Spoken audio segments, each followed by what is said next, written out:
यहाँ पे जितने बच्चे बैठे हैं उनका भी सपना था कि उस कैप को जब डिग्री लेके आए तो हवा में उड़ाएं। आज मैं बोलता हूँ दोस्तों, इस डिग्री की वैल्यू नहीं छोड़ी है।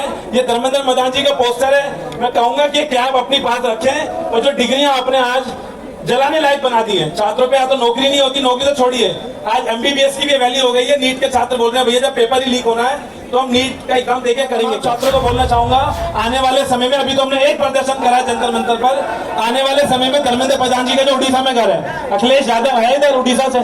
अखिलेश कौन से जिले में घर है धर्मेंद्र प्रधान जी का?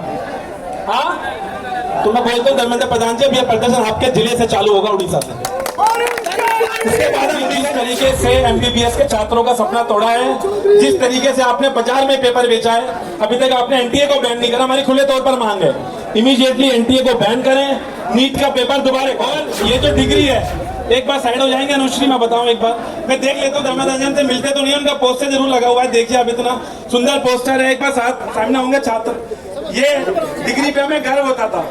आज उन 50 लाख छात्रों की जो नीट के, नेट के और नीट पीजी के छात्र हैं, उनकी तरफ से डिग्री धर्मेंद्र प्रधान जी के मुंह पे मारना चाहूंगा। ये डिग्री की वैल्यू खत्म कर दी उन्होंने।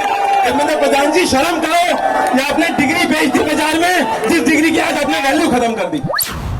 सबसे पहले मेरे देश भर से आए हुए छात्र छात्राएं, मेरे संगठन के एनएसयूआई के मेरे तिरंगाबंद साथियों, आपका बहुत बहुत स्वागत है। मीडिया के बंधुओं का बहुत बहुत स्वागत है। वो खास तौर पर जो नीट के यहाँ पे छात्र हैं, जो नीट के छात्रों के परिवार वाले लोग हैं, जो नेट के छात्र हैं, नेट के छात्रों के परिवार वाले लोग हैं, जो CSIR वाले छात्र हैं, तो तमाम आप देख रहे होंगे, मुझे इतने सारे नाम इसलिए लेने पड़ रहे हैं कि ये वो सब एग्जाम है, या तो इस सरकार ने वो एग्जाम पोस्टपोन कर दिए हैं, या इन एग्जाम्स का पेपर लीक हो गया है।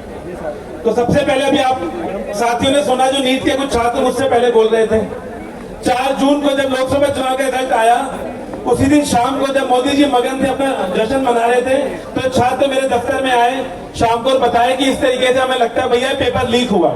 उससे पहले जब नीट का एग्जाम हुआ था, सेम डे मैंने भी वीडियो के माध्यम से बताया था कि बिहार से हमें शिकायतें आ रही हैं कि जो नीट का पेपर था वो खुलेआम टेलीग्राम पे घूम रहा है।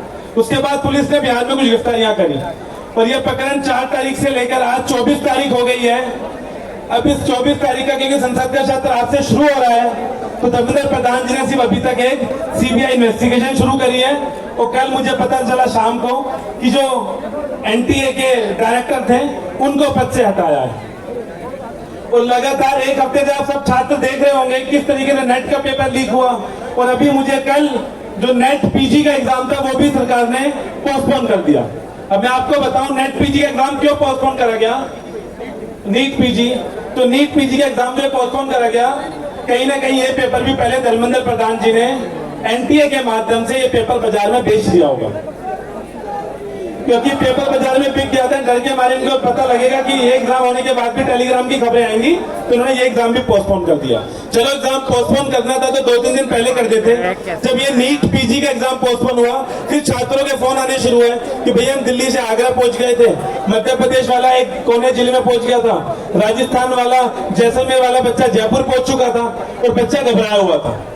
तो मैंने कहा चलो शुक्र मनाओ, तुम बच्चों के साथ नीट वाली घटना तो नहीं घटी कि एग्जाम के बाद टेलीग्राम पे पेपर घूमेगा और फिर आप पछताओगे।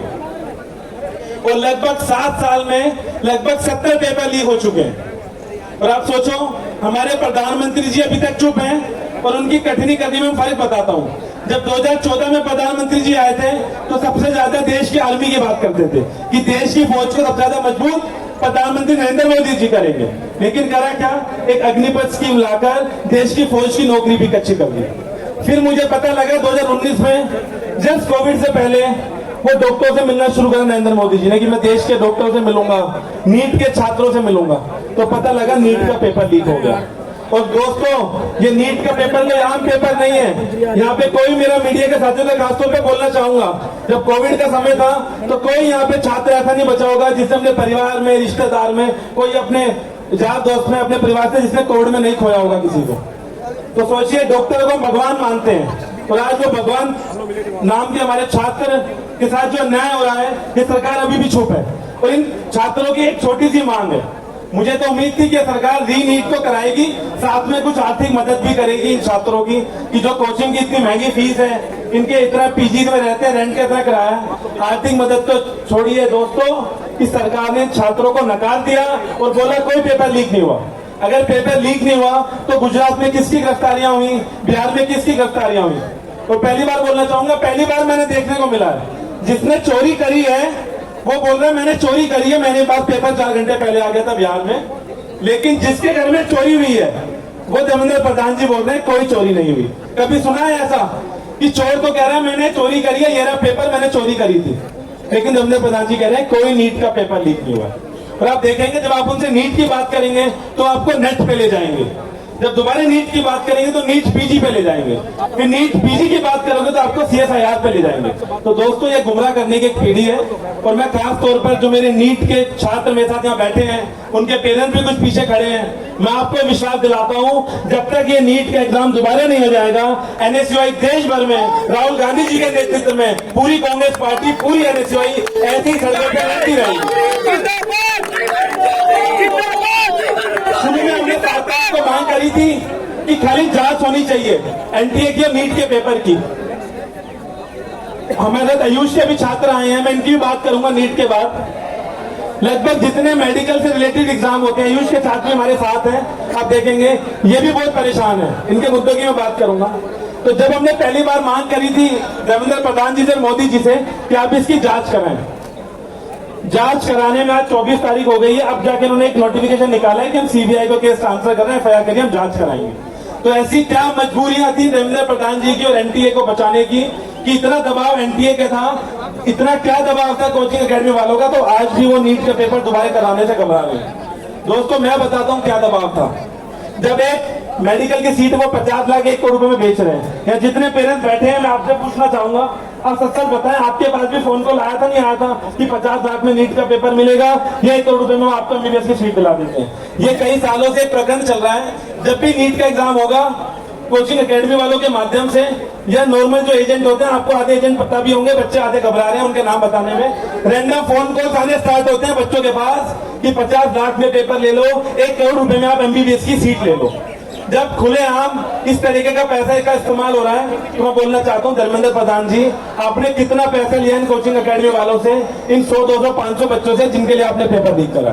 ये सारे देश के हमारे तमाम छात्र वो पैसा भी देने को तैयार हैं, लेकिन आप नीट का एग्जाम दोबारा करा दो, वरना आने वाले समय पे आपको इससे बड़े प्रदर्शन झेलने पड़ेंगे। और अभी तो हम गांधीवादी तरीके से प्रदर्शन कर रहे थे, आने वाले समय में भगत सिंह आदि वाले तरीके से भी सब प्रदर्शन करना जानते हैं। और अभी हमने अभी मैं आ रहा था जब धर्मेंद्र प्रधान जी के घर के आगे से निकलता हुआ, इतनी क्या घबराहट धर्मेंद्र प्रधान जी को लग गई है कि सोयो पुलिस उन्होंने अपने घर के बाहर लगा दी है। अगर उन्होंने ये पेपर लीक नहीं करवाया होता तो उनके दरवाजे खुले होते, उनके घर के, कोई पुलिस नहीं होती, वो खुले तौर पर छात्रों को बुलाते कि मैं तुम्हारी आवाज सुनूंगा। अभी थोड़े दिन पहले वोटिंग का समय था, CBSE का एग्जाम हुआ, मुझे तो डर ये लगने लगा है, बार बार नरेंद्र मोदी जी परीक्षा पे चर्चा करते हैं, शिक्षकों पे चर्चा करते हैं, छात्रों से संवाद करते हैं। CBSE वाले बच्चों आप भी सतर्क हो जाओ, ज्यादा नरेंद्र मोदी जी ने आपसे बात करी तो पता लगा अगली बार 10वीं और 12वीं का पेपर भी लीक हो जाएगा। तो मेरा धर्मेंद्र प्रधान जी को मैं चैलेंज भी देता हूं, अगर आपने पेपर लीक नहीं करवाया तो अपने घर से पुलिस हटाओ। वो जो आपने 50-100 बैरिकेड लगाए हुए हैं, आज तो बैरिकेडों पे तार भी बांध दी है, पता नहीं इतनी कितनी घबराहट हो गई है। बैरिकेड खोलो, घर से बाहर निकलो और नीट के छात्रों से मिलो, संवाद करो। हमारे 3-4 छात्र बैठे हैं, मिलने भी गए थे धर्मेंद्र प्रधान जी से, तो इनको भी ये समझाने में लग गए, बात नहीं सुनी, समझाने ये लग गए कि आपका कोई पेपर लीक नहीं हुआ। और ये ऐसी क्या मजबूरी है NTA की बचाने की धर्मेंद्र प्रधान जी को? तो प्रधान जी अपने घर के दरवाजे खोलिए, हम NSUI के साथी भी आपसे चर्चा करने आएंगे। आप डरिए मत, आप डरिए मत। मैं बोलना चाहूंगा जब आप संवाद करोगे नीट के छात्रों से तो अपना दर्द आपको बताएंगे, जिस दर्द से आप भाग रहे हैं। हो सकता है खुदा ना खास्ता भगवान कभी आपको बीमार कर दे तो आपको भी डर लगेगा कि ये कौन से बैच का नीट का MBBS का स्टूडेंट है जिससे मैं इलाज कराऊं। लगे धर्मेंद्र प्रधान जी हॉस्पिटल में गए हैं और उनका PA पूछेगा कि अरे कौन से बैच का MBBS और MD का छात्र है, आपको बैच देख के छात्रों से इलाज करवाना पड़ेगा। तो हमारी जो शिक्षा व्यवस्था है, मैं एक मेरे भाषण के बाद भाई आपको बाइक दूंगा। तो कल भी मेरी और भी छात्रों से बात हुई, तो ऐसा समय आ गया है कि अस्पतालों में जब आप जाएंगे तो बैच पूछ के जाना पड़ेगा एमबीबीएस का और एमडी के बच्चों का कि यार कौन से बैच के हैं, पेपर लीक वाले हैं तो उनसे इलाज मत करवाइएगा। और इसमें छात्रों की गलती नहीं है, इसमें गलती है जो एनटीए के नाम पर धांधली कर रहे थे। और मैं मानता हूं कि धर्मेंद्र प्रधान जी में थोड़ी सी भी इस मुद्दे को लेकर सीरियसनेस होती तो अभी तक वो कब का पेपर लीक चुके होते। और आज के समय पे जो डिग्री है, मैं बोलता हूँ ये डिग्री की एक कैप होती है, एक रेशन कैप। यहाँ पे जितने बच्चे बैठे हैं उनका भी सपना था कि उस कैप को जब डिग्री लेके आए तो हवा में उड़ाएं। आज मैं बोलता हूँ दोस्तों, इस डिग्री की वैल्यू नहीं छोड़ी है। ये धर्मेंद्र प्रधान जी का पोस्टर है। मैं कहूंगा कि कैप अपनी पास रखें और जो डिग्रियां आपने आज जलाने लायक बना दी है। छात्रों पे या तो नौकरी नहीं होती, नौकरी तो छोड़िए, आज एमबीबीएस की भी वैल्यू हो गई है। नीट के छात्र बोल रहे हैं भैया जब पेपर ही लीक होना है तो हम नीट का एग्जाम देके करेंगे क्या। तो जैसे फौज का मनोबल तोड़ा था, आज देश के डॉक्टरों का, मेडिकल छात्रों का, आयुष के भी छात्र आप देख रहे होंगे, इनकी भी यही समस्या है। आज देश के तमाम मेडिकल एग्जाम्स का भी आपके सामने इशू है। तो मैं तमाम छात्रों को बोलना चाहूंगा, आने वाले समय में, अभी तो हमने एक प्रदर्शन करा जंतर मंतर पर, आने वाले समय में धर्मेंद्र प्रधान जी का जो उड़ीसा में घर है, अखिलेश यादव है इधर उड़ीसा से। अखिलेश कौन से जिले में घर है धर्मेंद्र प्रधान जी का? हाँ, तो मैं बोलता हूँ धर्मेंद्र प्रधान जी अब यह प्रदर्शन आपके जिले से चालू होगा, उड़ीसा से। इसके बाद हम उड़ीसा जाएंगे तो मैं बताएंगे किस तरीके से धर्मेंद्र प्रधान जी के परिवार वालों को भी कि जिस तरीके से एमबीबीएस के छात्रों का सपना तोड़ा है, जिस तरीके से आपने बाजार में पेपर बेचा है, अभी तक आपने एनटीए को बैन नहीं करा। हमारी खुले तौर पर मांग है इमीडिएटली एनटीए को बैन करें, नीट का पेपर दोबारा कराएं। और ये जो डिग्री है, एक बार साइड हो जाएंगे अनुश्री, मैं बताऊं एक बार, मैं देख लेता हूँ धर्मेंद्र प्रधान से मिलते तो नहीं, उनका पोस्टर जरूर लगा हुआ है, देखिए आप, इतना सुंदर पोस्टर है। एक बार सामने होंगे छात्र, ये डिग्री पे हमें गर्व होता था। आज उन 50 लाख छात्रों की जो नीट के, नेट के और नीट पीजी के छात्र हैं, उनकी तरफ से डिग्री धर्मेंद्र प्रधान जी के मुंह पे मारना चाहूंगा। ये डिग्री की वैल्यू खत्म कर दी उन्होंने। धर्मेंद्र प्रधान जी शर्म करो, या आपने डिग्री बेच दी बाजार में, जिस डिग्री की आज आपने वैल्यू खत्म कर दी। और ये मेरा वादा है जो नीट के छात्र मेरे साथ है, जब तक नीट का एग्जाम दोबारा नहीं हो जाता तो धर्मेंद्र प्रधान जी या तो बच्चे इस्तीफा दे दो या नीट के छात्रों को न्याय दे दो, और साथ के साथ एनटीए को तो बैन कर दो। पता लगा अब नया डायरेक्टर लगाया है, ये भी 1-1.5 महीने घूमेंगे, फिर कहेंगे कितने में पेपर बिकता है, ये भी धांधली पे लग जाएंगे। तो एनटीए को बैन करो और नीट का एग्जाम दोबारा कराओ। इसके बाद मेरी सभी साथियों से अपील है, हम शांतिपूर्वक तरीके से यहाँ से मार्च भी शुरू करेंगे। तो मैं अपने के साथियों से कहूंगा आप लाइनें लगा लें, मैं मीडिया बंदों का बाइट देके फिर हम मार्च भी शुरू करेंगे आगे।